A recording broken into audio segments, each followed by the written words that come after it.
भाइयों और बहनों, नमस्कार। आज मैं लेकर आया हूँ अपनी एक कहानी, खेत का सिपाही। ये कहानी भारतीय किसान के जीवन संघर्ष की एक कथा है जो बहुत ही मार्मिकतापूर्वक उसके जीवन को प्रस्तुत करती है।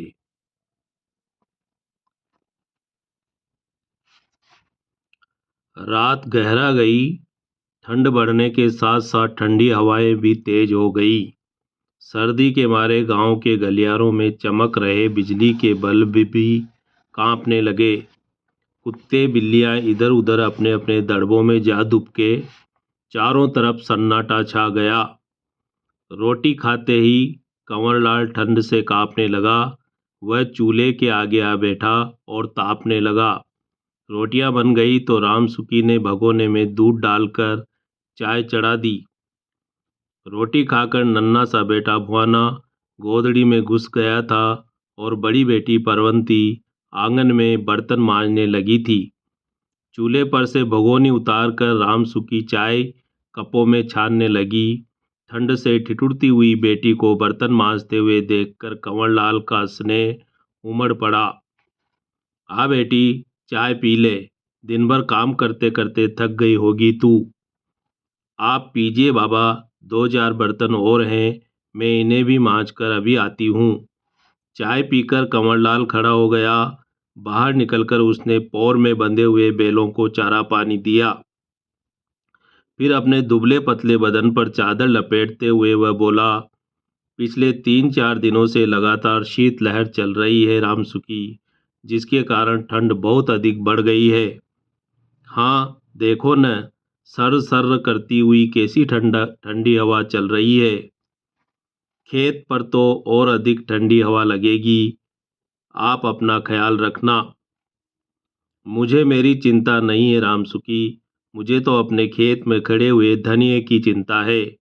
यह शीतलहर धनिये को जलाकर नष्ट कर सकती है, हमारी कठोर मेहनत पर पानी फेर सकती है।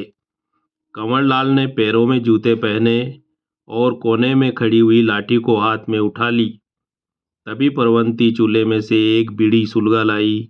बेटी के हाथ में से बीड़ी पकड़कर कंवरलाल ने एक कश खींचा और घर से बाहर निकल गया। रामसुखी ने घर का दरवाजा बंद करके अंदर से सांकल चढ़ा दी। घर से बाहर निकलते ही कंवरलाल तेज कदमों से खेत की ओर चल पड़ा। रात के सन्नाटे में लाठी को जमीन पर पटकते हुए वह खेत के सिपाही की तरह आगे कदम बढ़ाने लगा।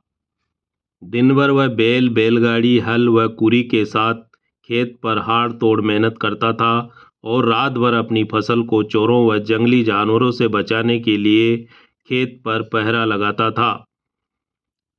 यह 7 फीट की लाठी उसका एकमात्र ऐसा हथियार थी जिसके बल पर वह चोर, डाकुओं, जंगली जानवरों और भूत प्रेतों से भी मुकाबला करने की हिम्मत रखता था। इस वर्ष उसके सिर पर अधिक कर्जा चढ़ गया था और कंधों पर एक भारी जिम्मेदारी भी थी। अधिक बारिश होने के कारण सोयाबीन की फसल गल गई थी। बीज की कीमत भी नहीं निकल सकी थी। बैसाख के महीने में बेटी परवंती का विवाह भी निश्चित हो गया है। इस बड़ी जिम्मेदारी को निभाने के लिए उसने हिम्मत का काम किया था। सोयाबीन को हाँक कर अपने पूरे 5 बीघा खेत में धनिये की फसल बो दी थी, जो कि बड़ी जोखिम की खेती मानी जाती है। धनिये को पानी देने का समय आया तो पुराना इंजन भी खराब हो गया था और तुरंत फुरत में उसे उधार खाते में नया इंजन लेना पड़ा था। इन्हीं विचारों में डूबा हुआ कंवरलाल थोड़ी ही देर में खेत पर पहुंच गया। पूर्णिमा का चांद सिर पर चढ़ आया था। दूधिया चांदनी में सफ़ेद फूलों की चादर से ढके हुए धनिये के खेत को देखकर उसका मन गदगद हो गया। फेरा लगाने के लिए वह खेत की मेड़ पर चल पड़ा। हवा के साथ धनिये की मधुर सोरम उसके नथुनों में समाने लगी। चांदनी रात में लहलहाते हुए धनिये को देखकर उसका मन प्रफुल्लित हो उठा। ईश्वर ने चाहा तो ये धनिया इस बार उसकी सारी परेशानियों को दूर कर देगा। मेड़ पर एक जगह खड़ा होकर वह धनिये के पौधों पर स्नेह से हाथ फेरने लगा। तभी ठंडी हवा के झोंकों ने उसे चिंतित कर दिया। सतर्क होकर उसने खेत का एक चक्कर पूरा किया। ठंडी हवाएं उसकी हड्डियों में घुसकर चुभने लगी। वह कांपने लगा। जब ठंड असह्य हो गई तो वह अपने ही हाथों से कुएं के धारे पर बनाई हुई फूस की टापरी में जा घुसा। बहुत देर तक गोदड़ी में दुबके रहने के बाद उसके शरीर में गर्माहट आई। ठंड से राहत मिली तो उसने आंखें खोली। टापरी के छोटे से द्वार से कंवरलाल को धनिये का पूरा खेत नजर आ रहा था। आधी रात के बाद हवाएं और अधिक ठंडी हो वह तेज हो गई थी। हवा के वेग के कारण टापरी में लगी ज्वार की पिंडियों के पत्ते बजने लगे थे, जिसके कारण बीच बीच में सर्र सर्र की हवा सर्र सर्र की आवाजें आने लगी थी। ठंडी हवाएं टापरी में घुसने लगी थी। पिछले 3-4 दिनों में रह रहकर शीतलहर चल रही थी, जो रात के समय में फसलों के लिए खतरनाक हो जाती थी। अपने खेत में खड़े हुए धनिये को शीतलहर से बचाने के लिए कंवरलाल ने कुछ उपाय भी किए थे। 2-3 दिन से वह रोज खेत में पानी दे रहा था। धनिये के पौधों पर उसने गंधक के अम्ल के पानी का भी छिड़काव करवा दिया था। शीतलहर को विकराल होते हुए देखकर मन ही मन वह धनिये की रक्षा के लिए भगवान से प्रार्थना करने लगा था। रात का तीसरा पहर बीत गया। चांद पश्चिम में पहाड़ों के ऊपर ढल आया, लेकिन कंवरलाल की आंखों में आज नींद नहीं आई। टापरी में गोदड़ी में दुबका पड़ा वह बीड़ियां पीता रहा और बाहर शीत लहर का तांडव देखता रहा। चोर डाकुओं और जंगली जानवरों से वह धनिया की रक्षा कर सकता था, परंतु इस प्राकृतिक आपदा से वह फसल को कैसे बचाए। अपने दिमाग पर जोर देकर वह सोचने लगा। सहसा एक उपाय उसके मस्तिष्क में कौंध गया। दूसरे ही पल लाठी पकड़कर वह उठ खड़ा हुआ। फूस की टापरी से बाहर निकलकर वह खेत की मेड़ पर आ खड़ा हुआ। ठंडी हवाएं उसकी हड्डियों में शूल की तरह चुभने लगी।